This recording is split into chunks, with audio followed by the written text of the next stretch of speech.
kajian mazhab Syafi'i itu ada sunnah ab'ad dimasukkan, itu kunut sunnah ab'ad. Wa man taraka sunnah ab'ad maka dia kunut.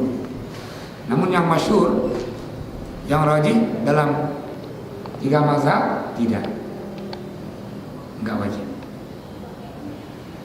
Maka kalau pendapat yang lebih kuat yang jumhur ini tidak wajib. Maka yang katakan bahwa tidak sah subuh kalau tidak ada kunut. Sebaliknya, kan ada yang begini, yang enggak kunut subuh enggak sah subuhnya. Kalau kita mau jujur, apakah kunut termasuk rukun sembahyang? Enggak juga. Apakah kunut termasuk syarat sah sembahyang? Enggak juga. Namun dalam mazhab Syafi'i tadi kunut masukkan ke sunnah ab'ad. Dalam kajian mazhab Syafi'i yang tinggal sunnah ab'ad maka dia mesti sujud sahwi. Dalam kitab Fathul Mu'in halaman 103 ini menarik. Man shalla khalfal imami Hanafi, yang sembahyang subuh di belakang imam bermazhab Hanafi. Kenapa ini kita ambil Hanafi? Karena Hanafi tidak ada kunut.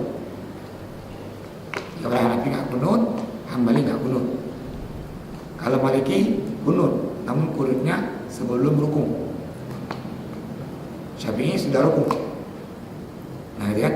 Nah, kemudian kita katakan man shalla khalfal imami al-Hanafi, yang sembahyang belakang imam Hanafi. Artinya ini makmumnya ini berkunut. Imam enggak kunut. Karena imam tadi mazhab Hanafi.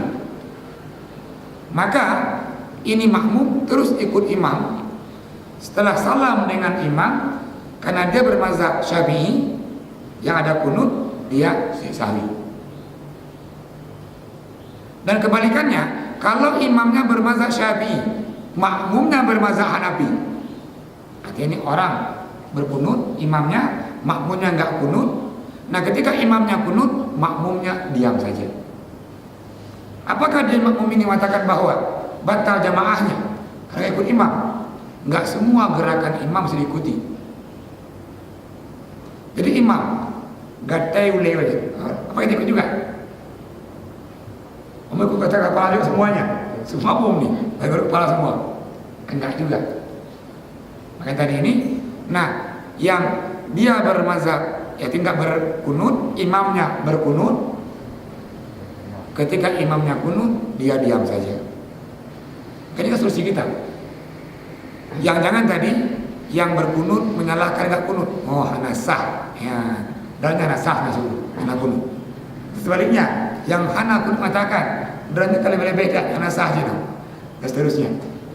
Maka kalau kita mau jujur lagi tadi di halaman 135 dalam kitab Fiqh Sunnah, saya Sabit mengatakan kunutu subuhi ghairu masyru'.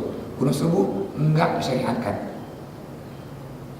Setelah dikaji panjang lebar oleh saya Sabit dengan hadis yang sahih tadi bahwa Nabi itu kunut 1 bulan itu ya nazilah, artinya karena sahabat terbunuh dalam kasus kemarin itu sumur Ma'unah. Ini dari Bani Sulaim. Jadi itu adinda tentang kunut subuh.